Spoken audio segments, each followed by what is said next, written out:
Kalingap Edu ay pinipigilan nga po itong si Fiancé na huwag makipag-usap sa mga titas. Totoo nga ba po ito? Yan po yung pag-uusapan po natin. Mainit na init pa po itong balitang to. Para sa akin, advice ko lang sa'yo, Fiancé.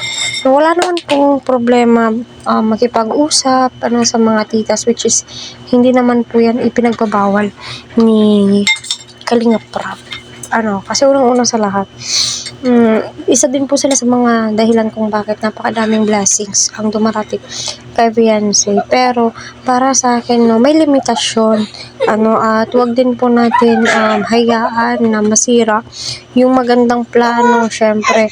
Kasi alam nyo na, nakasanayan na po natin itong EDC. Baka madami ang nagsasabi na wag iwan si Edu, baka Fiancé.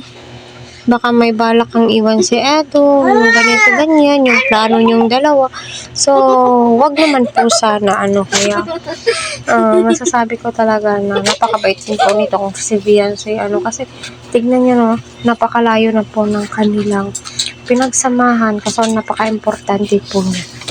Kaya patuloy po natin suportahan sila Kalingap Rap, Kuya Val at ang buong team.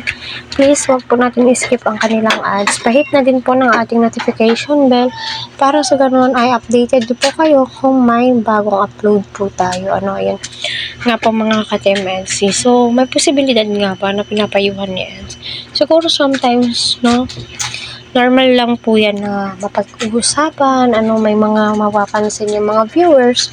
Pero sa akin, bilang nakakatandang or ate ni Fiancé, although di naman po kami nagkikita or nag-uusap ni Fiancé, ang sa akin lang is huwag mo iwan ang Kalingap. Kasi sa totoo lang, although hindi naman po wala naman pong sinabing iwan, pero may mga posibilidad yung kanyan kasi diba, kapag may komunikasyon yung mga ganyan, saan papunta, although di naman po natin